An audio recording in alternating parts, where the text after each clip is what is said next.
Buenos días a todos, soy la doctora Adriana Rivetti, actual presidente del capítulo de Psiquiatría Biológica de la Asociación Argentina de Psiquiatras. Y en primer lugar quiero agradecer al doctor Benavente Pintos por la invitación a estas jornadas que año tras año vienen mostrando y demostrando un gran nivel académico.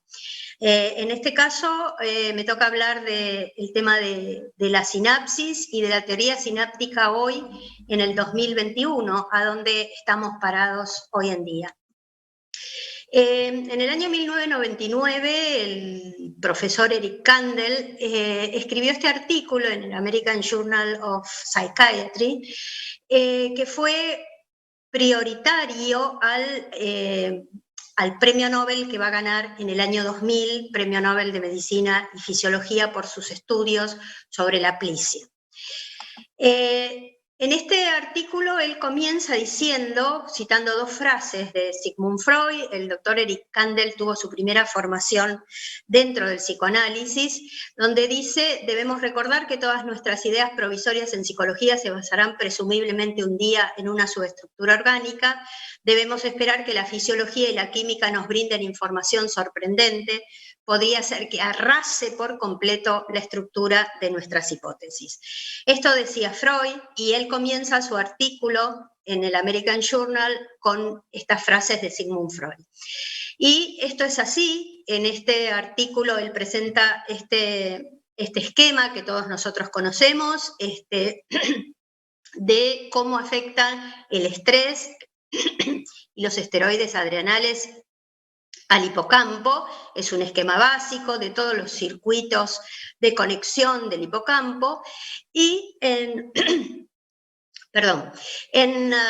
el diagrama de abajo lo que podemos ver son los cambios a corto plazo, los cambios reversibles que se generan con un estrés moderado, y los cambios definitivos e irreversibles que se generan con el estrés a largo plazo, que no solo se van a dar sobre las células piramidales CA3, sino que también van a difundir a las células piramidales del área CA1 del hipocampo. Lo cierto es que en este estudio muy largo que él hizo sobre la plisia, un molusco muy grande, de 75 centímetros puede llegar a tener, y que le significó la obtención del premio Nobel, lo que se evaluó fue dos cosas fundamentales: la habituación a largo plazo y la sensibilización del reflejo de retiradas de agallas en la plisia. Esto fue así. Él utilizó este molusco porque tiene una característica particular, que tiene un número reducido de células nerviosas, alrededor de 20.000, contrariamente al resto de los mamíferos que tenemos 100 millones. Muchas de estas células son observables a simple vista, lo que facilita su seguimiento en el tiempo, y la mayoría de las células son fácilmente identificables por su función y permiten la inyección de moléculas marcadas. El cerebro humano está formado por 100.000 millones de neuronas interconectadas en circuitos neuronales funcionales que subyacen a todos nuestros comportamientos, pensamientos, emociones, sueños y recuerdos. La capacidad de las neuronas para funcionar dentro de los circuitos neuronales está mediada a través de uniones celulares especializadas llamadas sinapsis. Las sinapsis químicas regulan la comunicación eléctrica dentro de las redes neuronales y la información directamente desde las terminales de los axones presinápticos a las regiones dendríticas postsinápticas. La mayoría de las sinapsis excitatorias en el cerebro de los mamíferos se forman en pequeñas protuberancias dendríticas denominadas espinas dendríticas, y los cambios funcionales y estructurales de las espinas y sinapsis son la base del aprendizaje y la memoria en el cerebro. Esta va a ser el tema más importante que vamos a desarrollar hoy en esta charla, para conocer la importancia tanto de las espinas dendríticas como de la actina, que es la base estructural anatómica de estas espinas. El primero que comenzó a hablar del tema de neuronas fue allá por el año 1894 Santiago Ramón y Cajal, con un microscopio de luz que tenía las células a través del método de Golgi, y propuso la primera teoría celular del almacenamiento de la memoria como un cambio anatómico en las conexiones funcionales entre las células nerviosas. Pero recién en 1897 será Sherrington quien la llame por primera vez sinapsis. Durante la mayor parte del siglo pasado, nosotros pensábamos que las sinapsis químicas transmitían la información en una sola dirección, de la neurona presináptica a la neurona posináptica, y que dábamos mucha importancia a todo lo que era la comunicación y los neurotransmisores en ese espacio sináptico. Ahora está claro que la transmisión sináptica es una forma de comunicación célula-célula bidireccional y que la señalización trasináptica y el reclutamiento coordinado de los mecanismos presinápticos y posinápticos subyacen a la consolidación de las formas, tanto implícita como explícita de la memoria. Lo cierto es que de este esquema básico que todos conocemos y en el que nos basamos los que tenemos muchos años de profesión cuando estudiábamos neurobiología, hemos avanzado muchísimo y hoy sabemos que las sinapsis son, los estudios de la sinapsis nos han dado a conocer una variedad de sistemas que han encontrado que los mecanismos moleculares de consolidación y almacenamiento a largo plazo de la memoria comienzan a nivel de la sinapsis. Las proteínas existentes se modifican, se envían señales al núcleo para que se expresen genes específicos y los productos genéticos se transportan de vuelta a la sinapsis, donde se desencadena la síntesis local de nuevas proteínas para permitir la remodelación, adición y eliminación de sinapsis. Además, se han identificado mecanismos homeostáticos paralelos que pueden desencadenar el escalamiento sináptico que sirve para estabilizar las sinapsis reforzadas mientras se debilitan o eliminan otras, proporcionando así especificidad durante la consolidación de la memoria. Ahora bien, tenemos que hablar de plasticidad neuronal. ¿Qué es la plasticidad neuronal? Es la capacidad del sistema nervioso de modificarse funcional y estructuralmente en respuesta a la experiencia, a las lesiones, al entorno cambiante, al envejecimiento, a lesiones patológicas. La plasticidad es imprescindible no solo para las redes neuronales y para que estas redes neuronales adquieran nuevas propiedades funcionales, sino también para que se mantengan robustas y estables. La neuroplasticidad comienza hace muchos años, desde los estudios de James en 1890, y tiene dos etapas bien diferenciadas. Una etapa llamada de la intuición y una etapa experimental que podríamos decir el final de la etapa de intuición se debe a la teoría de Hebb, de la que ahora vamos a hablar, en 1949, y los datos experimentales comienzan más adelante. El primero fue Merzenich, el que habló de redes neuronales que eran plásticas y es el primero que hace referencia a cambios que se dan a lo largo de toda la vida adulta de los mamíferos. Posteriormente a él, con los estudios de neuroimágenes que advinieron en la última década del siglo pasado, la década llamada por el presidente de Estados Unidos década del cerebro, aumentaron aún más nuestro conocimiento. La teoría hebbiana tiene tres conceptos básicos, que son los cambios sinápticos, la formación de un ensamblaje celular, pero sobre todo la formación de una secuencia de fases que vinculan los cambios neurofisiológicos que subyacen al aprendizaje y la memoria, estudiados por los fisiólogos, con el estudio del pensamiento y la mente, tal y como lo conciben los psicólogos cognitivos.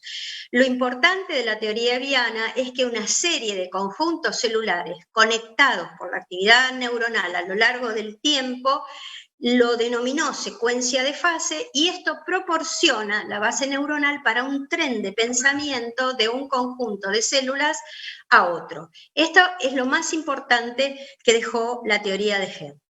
También hay un tema importante que tenemos que tener en cuenta, que es la plasticidad intrínseca.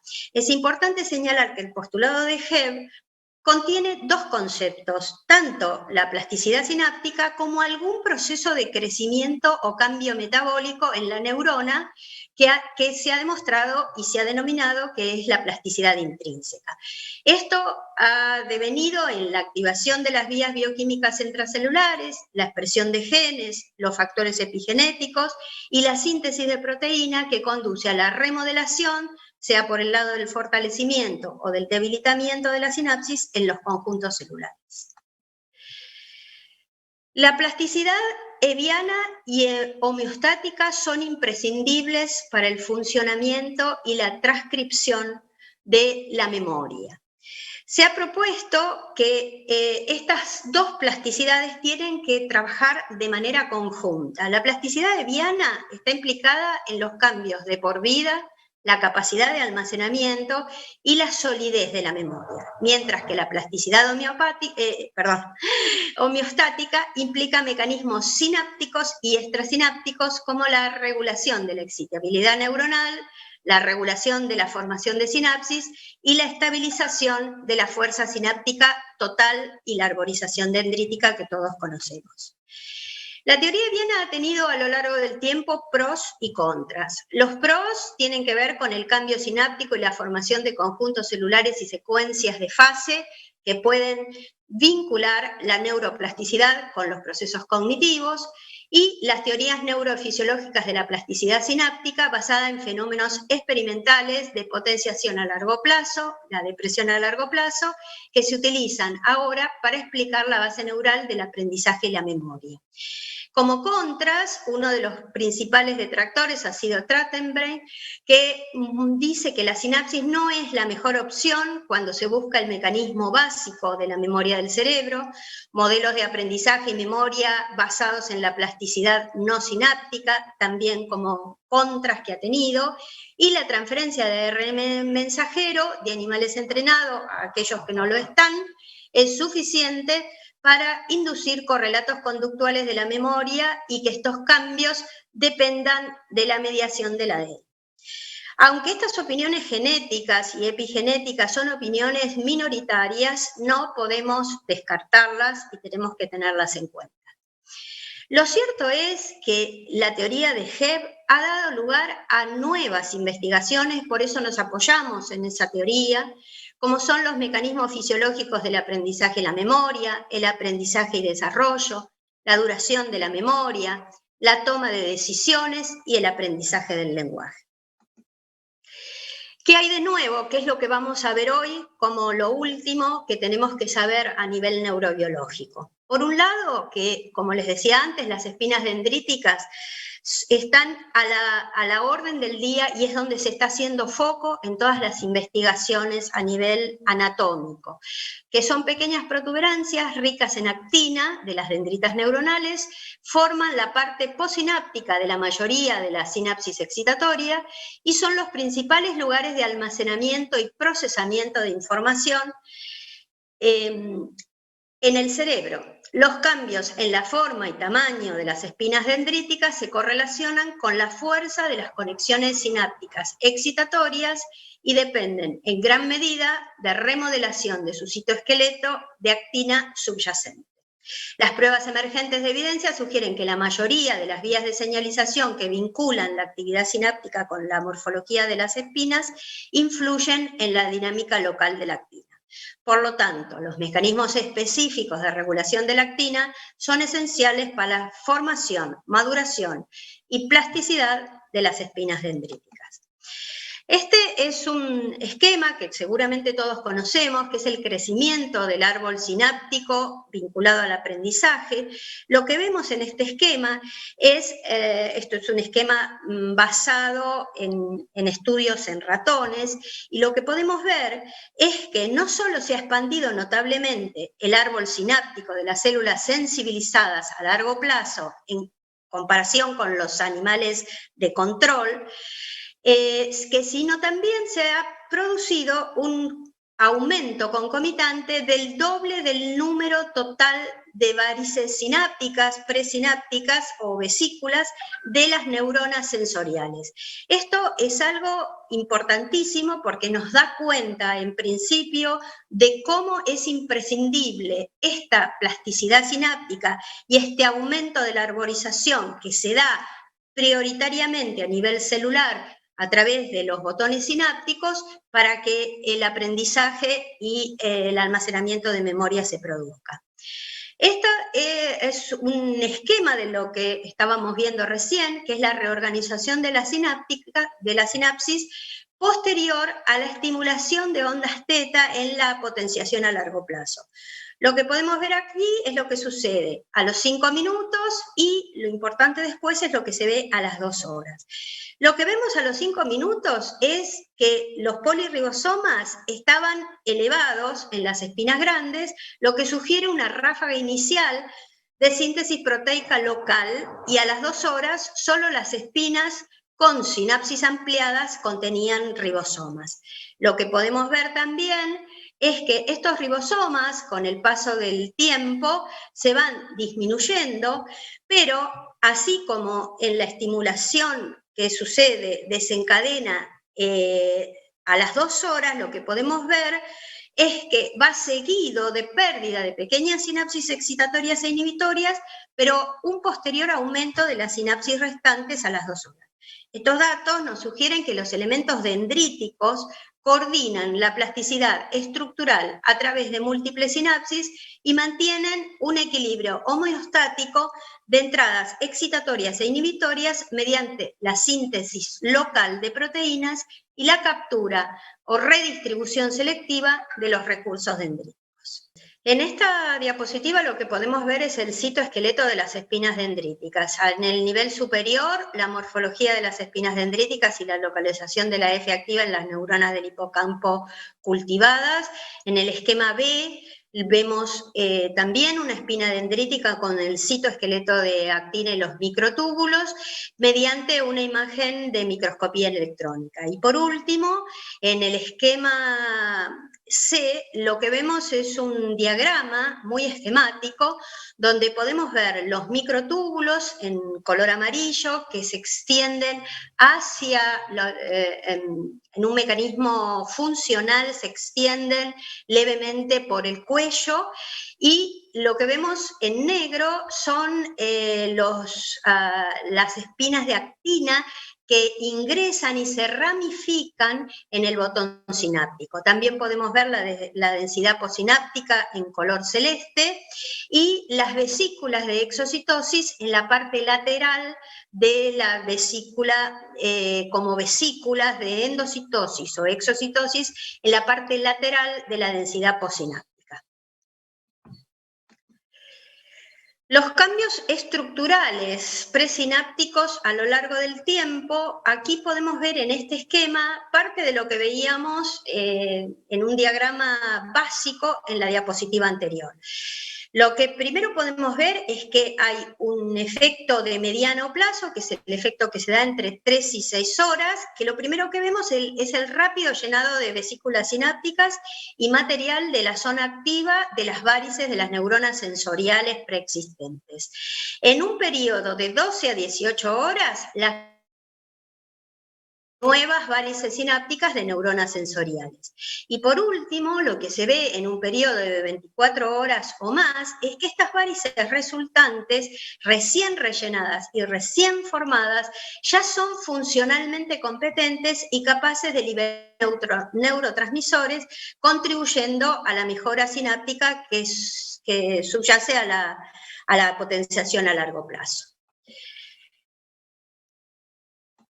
En esta diapositiva lo que vemos también en el esquema superior, en una base por microscopía electrónica, lo que vemos son una espina dendrítica pequeña señalada con S, una espina dendrítica grande señalada con la L, también podemos ver la densidad posináptica de la espina más grande y los espacios entre las células, que son espacios astrogliales presinápticos en color celeste claro.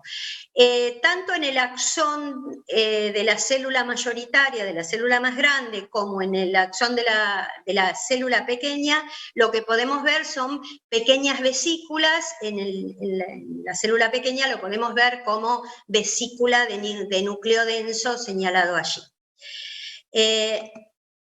Los efectos diferenciales en la plasticidad sináptica muestran que los receptores de serotonina tienen efectos diferentes y que están mediados por el aumento y la plasticidad basada de los receptores NMDA, el tráfico de los receptores AMPA, la señalización de calcio postsináptica y la regulación de las moléculas de adhesión sináptica. Durante la plasticidad sináptica, los receptores AMPA se añaden o sustraen de las ranuras que quedan en la densidad postsináptica y se modifican en número y en afinidad por estos receptores durante la plasticidad. Esto es importante y van a estar influyendo en lo que se llama la exocitosis y también a veces en la endocitosis. Este esquema todos lo conocemos, es un esquema de la teoría sináptica de la memoria que nos muestra el mecanismo de potenciación a largo plazo en la sinapsis colateral de Schaeffer. Lo que vemos acá son los mecanismos que comienzan con el ingreso de calcio a la célula, que se une a la calmodulina, posteriormente se une a la calcio-calmodulina quinasa y activa la adenilciclasa. La adenilciclasa, a su vez, después activa y genera la proteína quinasa activada por mitógenos. Ambas ingresan al núcleo, generando o iniciando el mecanismo de CREB1, que posteriormente conducirá a la transcripción CRE de productos génicos modificadores de la sinapsis, incluyendo proteínas reguladoras y el crecimiento de las mismas. Esta es una organización del receptor AMPA que es lo último que estamos viendo y en lo que se ha hecho gran foco en los últimos años sobre la importancia de este receptor en la consolidación de la memoria. Lo que se ha visto es que estos receptores se modifican tanto su número como su afinidad durante la plasticidad. Y también hemos podido ver que la afinidad por las ranuras de la densidad postsináptica y su movilización y movilidad son fundamentales. Lo que se ha visto es fundamentalmente un cambio tanto en la potenciación a largo plazo como en la depresión a largo plazo. En las subunidades GLUA1, en lo que se refiere a la potenciación a largo plazo, y en la subunidad GLUA2, para disminuir esta cantidad de receptores en la depresión a largo plazo. Por último, el tráfico de membrana del receptor AMPA es muy complejo. Tenemos que tener en cuenta que hay proteínas de señalización, que son las proteínas quinasas, aquí las vemos en negro. Tenemos también fosfatasas que regulan el tráfico de receptores. Hay proteínas que interactúan directa o indirectamente con los receptores para inmovilizarlos dentro de la densidad postsináptica. Y también hay algunas proteínas que se pueden acoplar a la maquinaria endocítica o exocítica para regular la exocitosis o la endocitosis.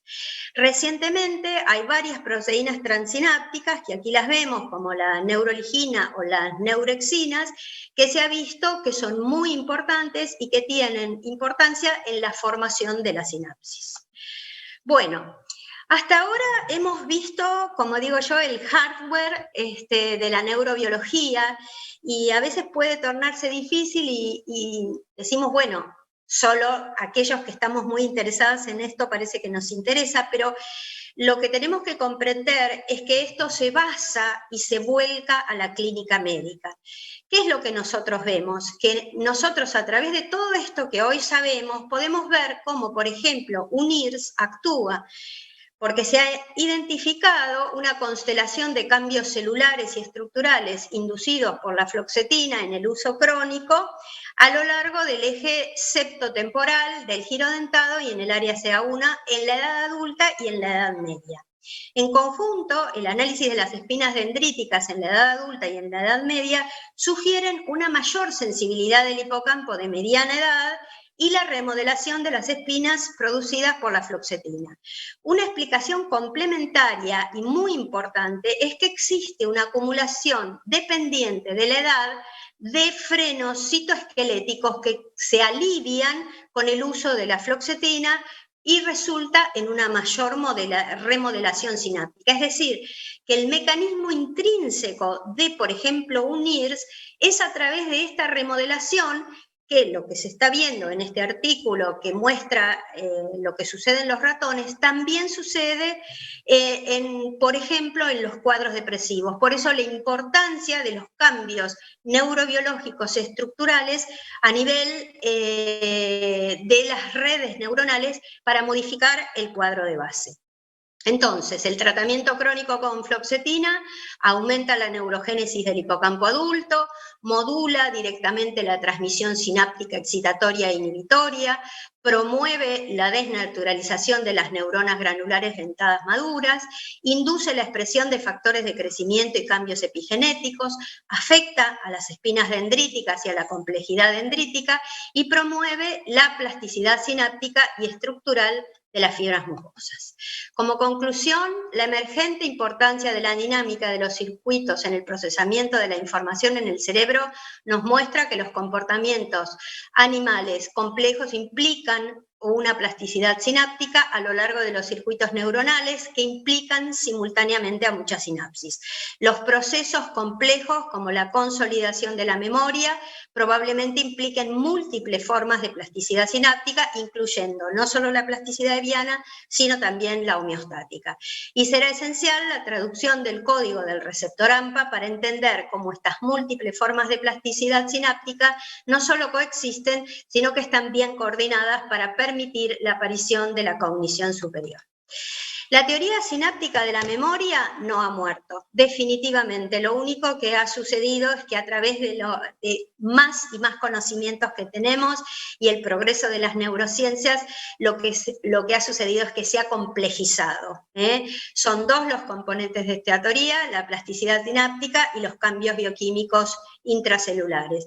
Pero 40 años después, lo que podemos decir es que la potenciación a largo plazo, la LTP, sigue emocionándonos a todos, ya que poco a poco revela su mecanismo secreto y su importante papel funcional en el aprendizaje y la memoria.